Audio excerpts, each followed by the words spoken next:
It's 3 a.m. You're staring at a screen, maybe a phone, maybe a ceiling. You've scrolled past 100 faces, 1,000 captions, and yet you feel emptier than before. There's noise everywhere. Headlines scream, notifications pulse. Everyone seems to be building something, launching something, becoming something. And yet inside you, a silence that hurts, but not the holy kind. This is the silence of drifting, the kind of silence that follows too many almosts, too many false starts, too many maybe tomorrows that turned into months. You don't lack ambition. You don't lack intelligence. You don't even lack vision. What you lack, and if we're being honest, is command, stillness, direction, inner ignition, that sacred fire, the one Napoleon Hill spoke of long before any of this digital noise existed. Desire, he wrote, is the starting point of all achievement. But today, desire isn't clear. It's scattered, hacked, monetized, pulled into tabs and trends and comparison loops. We're not lacking dreams. We're overdosing on them. Everyone's chasing a life that looks rich. Few are rooted in a life that feels rich. So what happens? We perform. We consume. We keep trying to manifest, but we're exhausted because we're building from fragmentation. Because no one ever taught us how to think clearly in a world designed to hijack thought. And that is where this journey begins. Not with more tips, not with morning hacks or dopamine detoxes, but with a return to something ancient, something undeniable, something that still burns beneath the surface of every alert, every algorithm, every delay, that sacred flame of definite desire, the kind that doesn't beg for approval or trend on TikTok, the kind that whispers, "You were made for this." In 1937, Hill spoke of men driven by vision and guided by faith, not religious faith, but living faith, the kind that moves mountains, reprograms identities, the kind that doesn't need evidence because it knows what it saw in the silence.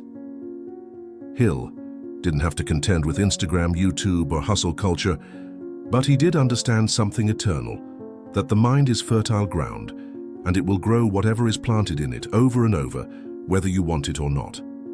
So what are we planting today? What are we rehearsing in our inner theater? What dreams are we auto-suggesting? And what doubts are we rehearsing like rituals? In the digital age, attention is currency, but command, inner command, is the true wealth. That's what this is about. This isn't a rehash of old success formulas. It's a reawakening, a decoding, an application of eternal laws in a time of infinite noise, because the laws didn't change. You did. You stopped believing in the unseen. You traded imagination for information. You started chasing instead of creating. And somewhere along the way, you forgot that your thoughts shape worlds. But here's the truth. The power Napoleon Hill spoke of still lives in you. It's not buried under your failures. It's just quieted beneath your feed. It's time to remember what you've always known, to turn down the volume of the world and listen again, to stop reacting and start commanding, because you are not here to be a product of your environment. You are here to program it, not to escape the digital age, but to transform within. This isn't nostalgia. This is legacy. This is think and grow rich, reborn in the light of pixels and pressure. And the principles still work, because they were never about time. They were about truth. The flame still burns, and if you're quiet enough, honest enough, hungry enough, you'll feel it again. Welcome back. You wake up not with intention but interruption. Before your eyes adjust, before your mind is even fully yours, you've already checked the feed. A text, a red bubble, a flash of someone else's highlight. Real. And just like that, your day no longer belongs to you. The world has logged in before your soul did.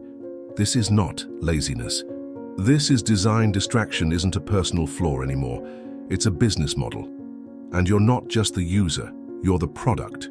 Your time, your attention, your sacred focus, sold by the second. But deep down, you know that. You've felt the discontent rising, haven't you? Not the loud kind, the quiet kind, the ache that follows a day of doing everything but finishing nothing. The disappointment after another week of half-started ideas and broken momentum. That hollow shame of knowing you're capable of more, but never quite hitting it. This is the new fatigue. Not physical exhaustion, spiritual leakage, because your energy is being drained not by difficulty, but by disorder.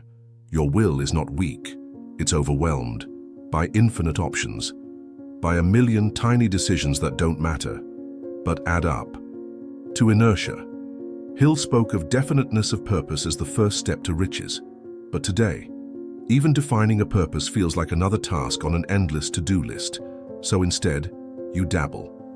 You browse, you copy, you mimic, and deep down you resent it. Not just the distraction but the disempowerment of it all, because every scroll promises inspiration and ends in comparison, because every motivational clip hypes you up. But none of them stay with you when the doubt returns, because you've tried. God knows you've tried books, podcasts, habits, hustle routines, but nothing sticks, because nothing was rooted. You were planting seeds in soil you never claimed. The algorithm doesn't care about your soul. It wants your reaction, not your reflection. It wants you triggered, not trained. It rewards novelty, not depth, speed, not stillness, content, not character. And if you're not careful, you begin to mirror it. Your thoughts become snippets, your dreams become dopamine. And your identity? Fragmented across apps, accounts, and avatars. But you can feel it, can't you? The inner rebellion. The part of you that refuses to let the sacred become mechanical. The voice inside that's tired of consuming and ready to command. Because this isn't just about screen time. It's about soul time. You weren't born to be a spectator of your life, you were born to design it. But let's pause here. Let's tell the truth plainly. You've lost momentum. Not because you're broken, but because you've been spinning in a loop designed to keep you disconnected from self-trust. That's the real theft. The way this world has taught you to doubt your own inner compass, it started slow. A few missed goals. A few too many I'll start tomorrows. A few viral voices telling you how it should look. Until one day you stopped asking, what do I desire deeply? And started asking, what's working for them? But you're not them. And your soul was never built for mimicry. It was built for mastery. Let's return to Napoleon Hill. He didn't write Think and Grow Rich for spectators. He wrote it for those willing to decide, not wait, not wish, not scroll endlessly for signs. Decide, definite desire, definite plan, definite faith. But how do you cultivate that in a world where everything is designed to be indefinite? Where, the moment you begin to think clearly, another notification pulls you away. Where your mind is constantly resetting, not from rest, but from disruption. Here's the first truth we must anchor. Clarity is not given, it is claimed. In Hill's day, distractions were optional. Today, they are engineered to be addictive. But the law remains. You become what you dwell on. And your dominant thoughts write the script of your life. So what are you rehearsing? Is it faith or fear? Is it clarity or confusion? Is it discipline or delay? Let's not gloss this over. You have likely built years of identity around inconsistency, not because you're weak, but because you've adapted to a world that profits from your misalignment. But if you've built patterns, you can break them. If you've built identity through distraction, you can rewrite it through direction. This is not about deleting every app. This is not about becoming a monk.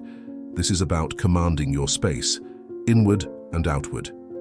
It begins with a refusal to be led by default, a refusal to outsource your desire, a refusal to let your soul shrink to the size of your screen. This is the pain before the turning point, the sacred anger that says, I cannot do another year like this. You're not crazy for craving quiet. You're not wrong for wanting more than algorithms and affirmations. You're not broken because hustle culture left you burnt. You're just ready to anchor your attention, ready to stop performing, ready to stop floating between borrowed dreams. You're ready for command, because deep down, something ancient is waking up. Something that remembers what it's like to live from vision, not reaction. Something that knows you're here to build, not just consume. That's the reason none of the shallow motivation worked. You weren't meant to be hyped. You were meant to be ignited, to return to desire, not as a mood but as a mandate. To use discipline, not as punishment, but as protection. to shape your environment, not escape it. This is not just self-help. This is self-authoring, and yes, it will cost you. It will cost you comfort. It will cost you passivity. It will cost you the illusion of being in the loop, but it will give you your life back, and that is a price worth paying. You were programmed long before you ever picked up a phone, before anyone gave you a checklist or a calendar app. You had desire raw, holy, undeniable. It didn't ask for permission. It didn't need a platform. It was instinct, imprinted, force encoded into your soul, not as suggestion but as truth. That was your original code. And then the world taught you to doubt it, to mute it, to be realistic, to aim for what's achievable, what's marketable, what's safe. But here's what Hill revealed, and what every soul eventually remembers. Desire is not a luxury, it is the engine. Without it, there is no faith. Without faith, no persistence. Without persistence, no transmutation, and without transmutation, nothing grows. Desire is not the first step because it sounds poetic. It's the first step because without it, nothing else activates. But not just any desire, not the kind that flickers when you see someone else succeed, not the kind that needs external proof or permission. Definite desire, focused, specific, emotionally charged, felt so deeply that it changes your posture, your pace, your priorities. That is the original code Hill spoke of, and it's still how you interface with the invisible world. But let's speak clearly here. In the digital age, your desires are no longer just personal, they're hijacked. Every scroll is a data point, every click is a vote, and behind the screen someone or something is using that data to shape your perception of what you should want. This is the algorithmic mirror. It reflects you, but it also rewrites you. And if you're not consciously choosing your inputs, you are being quietly reprogrammed by someone else's design. That's why you feel scattered. That's why you can't hold the vision long enough to build it. Because your internal code, your desire, is being overwritten by noise. What begins as curiosity becomes comparison. What begins as ambition becomes anxiety. What begins as inspiration becomes inertia. Not because your fire went out, but because it was smothered by too many signals. So we return to this truth. Your life is the physical expression of your dominant desire, not your loudest desire, not your most recent inspiration, but the one you've emotionally committed to, repeated, rehearsed, encoded, and that encoding, Hill called it auto-suggestion, not manifestation, not hope. Programming, spoken desire, repeated desire, believed desire, until the subconscious accepts it as law. This is how kingdoms are built. This is how patterns are broken. And this, in the digital age, is your rebellion, to choose one desire and train your mind to submit to it, to bring intentional signal into a world of accidental noise, to speak your desire with faith, like a daily line of divine code. This is what I will create, I do not wish, I intend. Now let's translate this into today's world. You want to build something, a business, a body of work, a way of life that feels aligned. You've been waiting for clarity, motivation, or signs, but none of those will come until you declare your desire. Desire gives instruction to the brain. It tells the subconscious what to filter for. It activates reticular focus, the brain's natural search engine. You declare the outcome. The mind scans reality for every person, tool, and opportunity that aligns with it. Hill didn't know neuroscience, but he knew truth. And truth doesn't expire. The law is still active. What you dwell on, you draw closer. What you repeat, you remember. What you remember, you become. So the question becomes, have you truly chosen a definite desire, or just flirted with possibilities? Have you designed your dominant thought, or inherited it? Because if you don't choose, the world will choose for you, and you'll spend your life building someone else's vision perfectly. There is a fire in you that never went out. You've just been too scattered to feel it fully, but when you strip away the noise, the scrolling, the mimicry, the shoulds, you'll see it again. It's not complicated. It's not even distant. It's the image that won't leave. You alone. The work that energizes you when no one's watching. The calling you've tried to explain but can't escape. That's the code, and once you choose it, once you name it, everything begins to shift. The mind starts working. For you, not against you. Focus becomes sacred. Time reorganizes, people arrive. Doors unlock because you're no longer just reacting. You're broadcasting. You've gone from user to creator. So here is your first sacred task. Not someday, today. Name your desire. Make it definite. Write it, speak it, encode it. It must be specific. It must evoke emotion. It must stretch your current self. Hill gave a formula. Use it like code, not a wish, a command. I am so happy and grateful that I now insert your definite desire. With clarity, confidence, and detail. Write it by hand. Repeat it aloud. Daily. Place it where your eyes and spirit meet it morning and night. Let it be the firewall against distraction. Let it burn through confusion. Let it speak louder than the noise. This is not childish. This is spiritual technology. It is the firewall to your mind.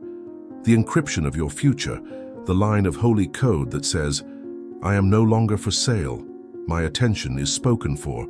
My energy is no longer available to everything. It is aligned with one thing, this thing, and I will have it as or I will be it. Desire is the origin, but repetition is the ritual. And faith is the code that makes it real. Not faith in the world, not faith in your timeline, but faith in your alignment with the laws that never change. Because once you decide fully, you become something the digital world cannot touch, focused, rooted, dangerous. The world does not know what to do with someone who knows what they want and moves in silence, but heaven does, and it will conspire. You don't rise, but you react. That's how most mornings begin now. Not with silence, not with stillness, but with a screen lighting up before the soul does, before your breath deepens, before your spine realigns, before your spirit has a chance to whisper, why am I alive today? There's already a message, a metric, a mood you didn't choose. And just like that, you're not living, you're responding, again. But there's a deeper rhythm available, and it doesn't require more hustle. It requires reverence. What Napoleon Hill called faith-based autosuggestion was never meant to be robotic repetition. It was sacred, focused, intimate. It was the ritual of becoming through command.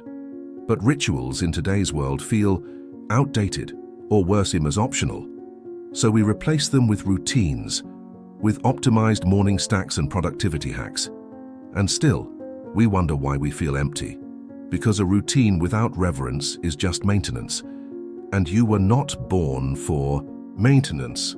You were born to consecrate your day, to declare how your energy will flow before the world decides for you. This is the beginning of inner command, a sacred routine, not rigid, but rooted, not efficient, but encoded with power. Let's make this tangible.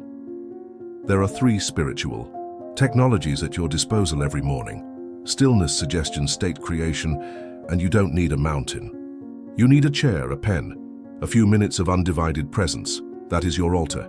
That is your temple, because where attention goes, energy follows, and where energy flows, reality responds.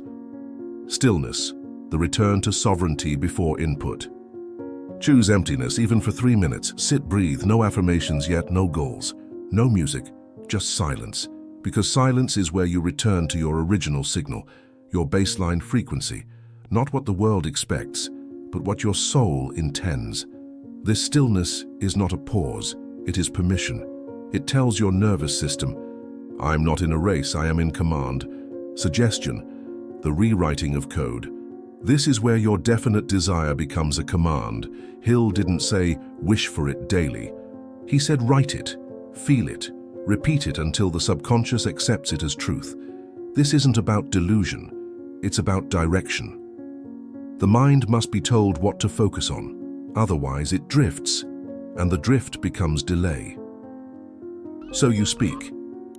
I'm so happy and grateful that I now insert your sacred desire, vividly, emotionally, specifically. Do not mumble it, do not rush it. Say it as though your cells are listening, because they are. Every repetition is a pattern break. Every phrase is a line of code. Every morning you are downloading the future, not from the cloud but from the kingdom within. State creation, embodying the future. Now desire is the signal, repetition is the code, but state is the transmitter.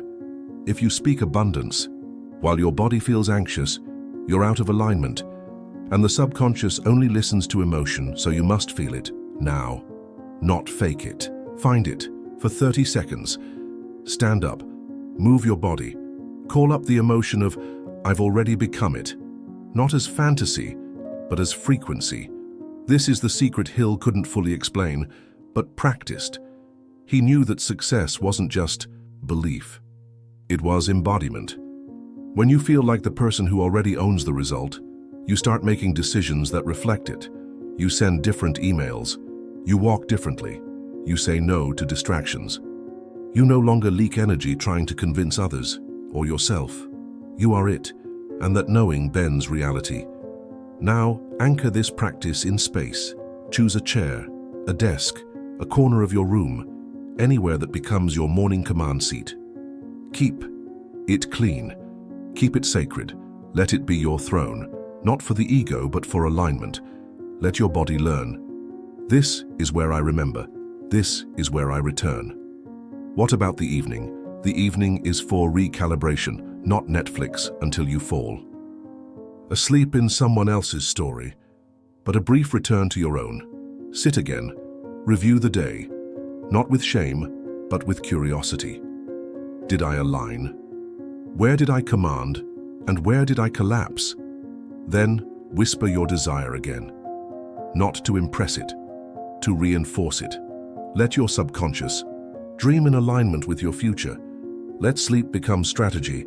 This is not religion, it is remembrance of who you are, of what you carry, of the power that comes when attention is sacred and emotion is directed.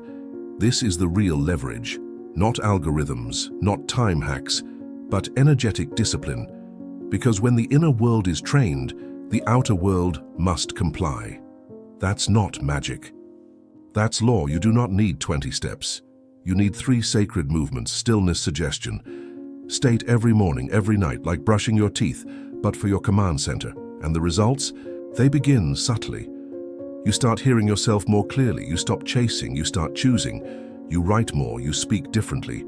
You become magnetic, not from strategy, but from stillness. And yes, this world will still pull. There will be days you forget, but your command seat will wait. Your flame never left, and every return is a reclaiming. You are not building discipline for discipline's sake. You are building a ritual of remembrance, of your code, of your clarity, of the destiny you no longer delay. You've spent years trying to fix what was never broken, trying to become worthy of desires that were already yours, trying to level up through effort, when the real breakthrough would only ever come from identity. Here is the quiet truth.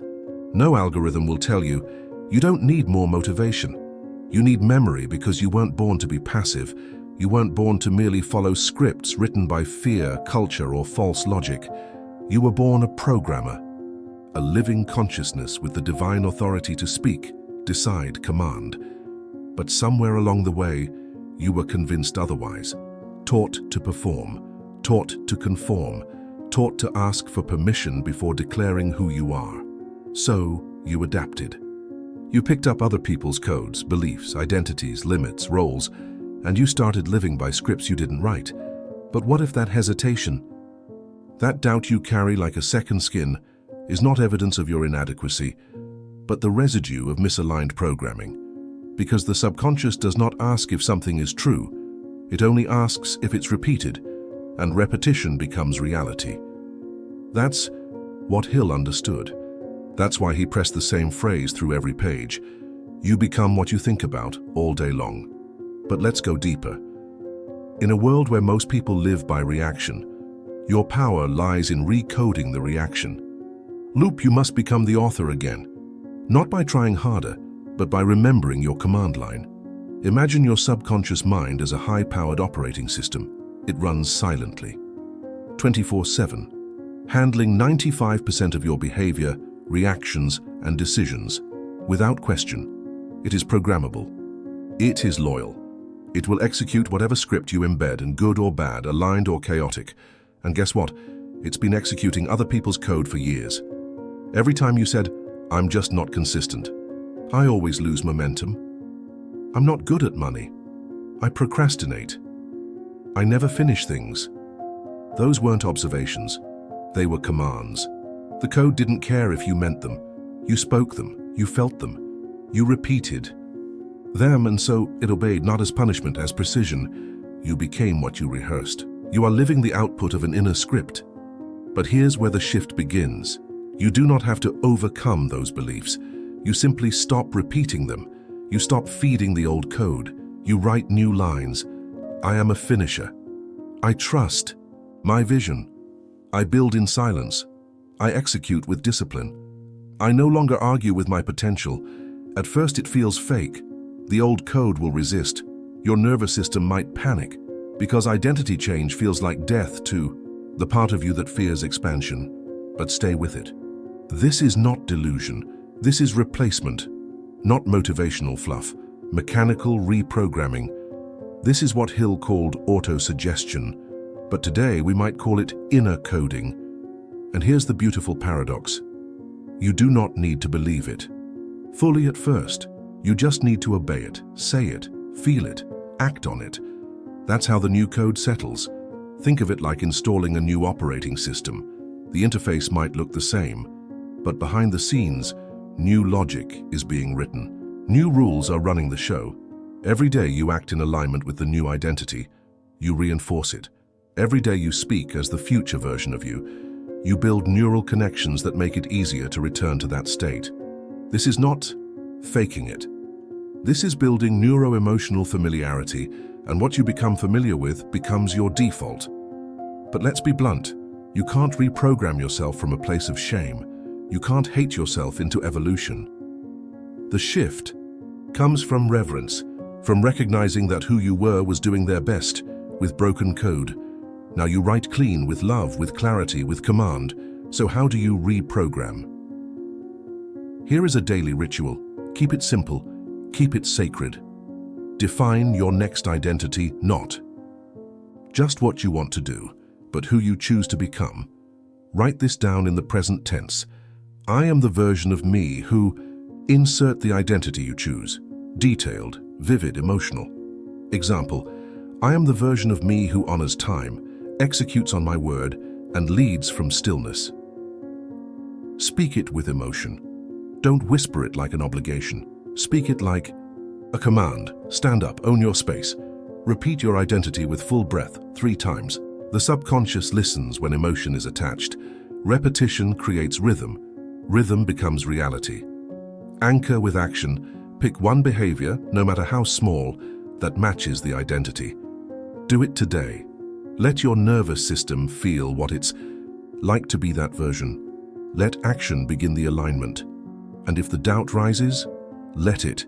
It's a shadow of your former self, not a prophecy. You don't fight it. You bypass it with new code. The goal isn't to feel unstoppable. The goal is to be unavailable to the old story. You are not an echo. You are not a product of your habits. You are the programmer. But programming requires attention, repetition, emotional conviction. No shortcut around it.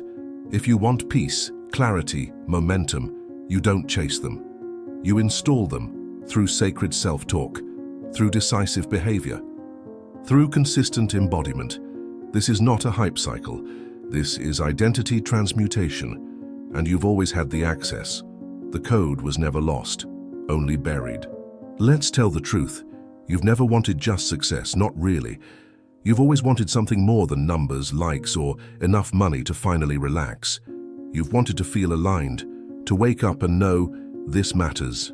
I was built for this, and yet here you are, suspended in a strange tension. You're spiritual, but you live in a digital world. You crave depth, but you swim through shallow streams. You carry something sacred, but you question if it belongs here. In the age of algorithms and avatars, purpose can feel almost embarrassing, too quiet, too poetic, too hard to monetize. But what if this right here is the arena you were born for?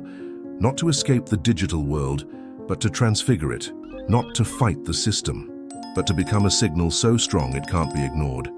This is your digital Dharma, the unique expression of truth, value, and service you are meant to deliver through, not in spite of, the modern world. Let's make this plain. Purpose is not a feeling. It is a function. It is the specific way your soul brings light through the machine. It is how you bridge the sacred and the system. It's not some mystical assignment waiting to be discovered under a retreat in Bali. It's the pattern that's already repeating in your life. You've always felt it, in the pain that never quite made sense, in the obsession that never went away, in the way people come to you, not just for what you do, but for who you are when you're lit from within. Napoleon Hill never used the word Dharma, but he understood purpose. He called it definiteness of purpose, the cornerstone of success, fulfillment, and power. And he made one thing radically clear. There can be no success without a burning desire, backed by a definite plan, and sustained by constant purpose. Constant, not convenient. Purpose that outlives the mood. And in the digital age, constant purpose must cut through constant noise. It can't rely on likes. It can't wait for feedback. It can't be shaped by trend cycles or vanity metrics. Your purpose must become internalized, unshakable, non-negotiable, because it's not content. It's a commission. Here's the shift. You are not here to build influence. You are here to transmit truth, and the world is starving for it. Not for more tips, not for viral edits, but for voices that echo from the soul. Clarity cuts, conviction, commands, and consistency converts, not followers but futures. This is why you've struggled to stay consistent. You were building around strategy, not spiritual assignment. So how do you uncover your digital Dharma? You stop asking, what should I do, and start asking, what pattern has been asking to be expressed through me in every season? Start here. What pain shaped your perception? Not for trauma mining, but for clarity. The pain you survived is the lens you now carry, and that lens often points to the people you're here to serve. Purpose is often hidden in pain's echo, not as punishment, but as power. If you felt unseen, you might be here to help others feel witnessed. If you lost years to indecision, you might be here to help others choose. If you battled identity confusion, you might be here to mirror people back to themselves. Your pain is not your message, but it shaped your precision. What are you already known for when you're not trying? You don't need to invent yourself. You need to decode yourself. What do people come to you for? What do you teach, express, or channel, even when you're not on brand? That's a breadcrumb, because the soul doesn't scream, it repeats. What truth would you still speak if no one ever clapped? Digital Dharma is not a performance, it's a vow, and vows don't need applause. They need obedience. Your true work will often feel too quiet, too costly, too slow at first, but when you speak from alignment, your presence becomes undeniable. Not because you said it loud, but because it came from deep. The real work now, not to go viral, but to go vertical, to become a clear channel, to build your content from conviction, not convenience, to write from faith, to speak from clarity, to serve from the mountain, not the crowd. This is spiritual architecture. Every post, every product, every offer becomes a temple, a place where people encounter something real, not just value, but vibration. You're not just teaching, you're transmitting. And yes, the platforms will keep changing. The rules will shift. The algorithms will rise and fall. But if your Dharma is rooted in identity, not just outcomes, you will remain. Because Dharma is not trend-proof, it's time-proof. It was never about the method, it was always about the message. And you carry one.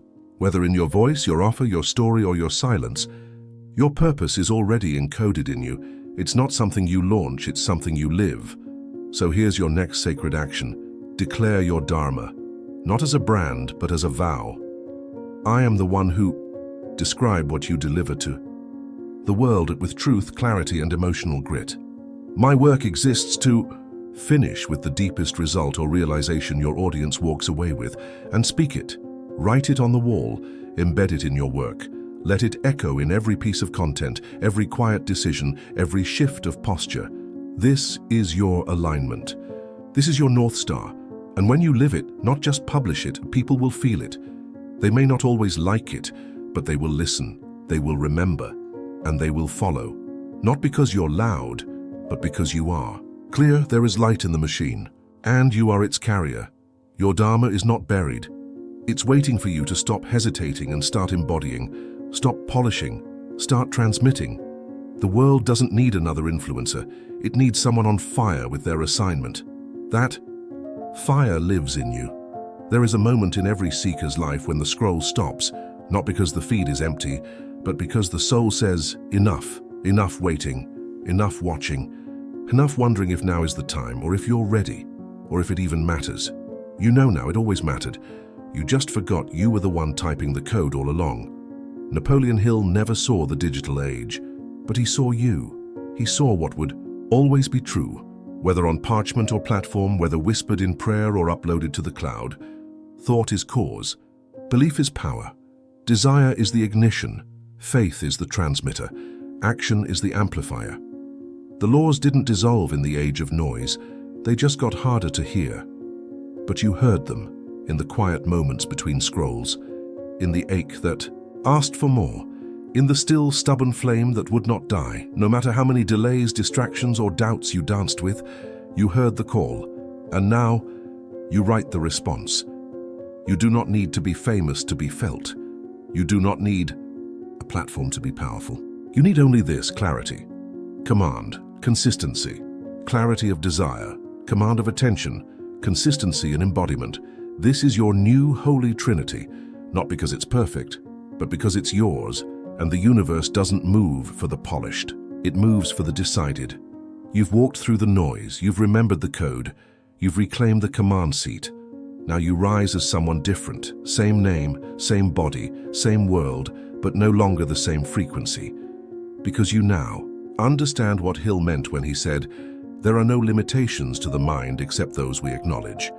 And you refuse to acknowledge them any longer. So here is your commission.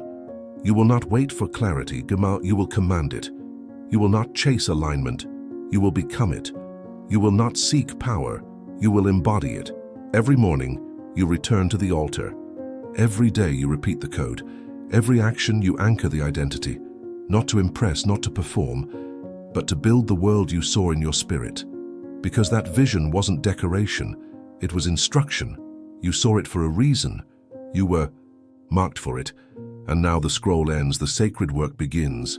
So when you sit at your screen and your fingers hover over the keys, and you wonder if the post, the offer, the message matters, let me remind you, when you type, the universe responds. Every word is signal, every line is code. Every intention you transmit becomes a gravitational field.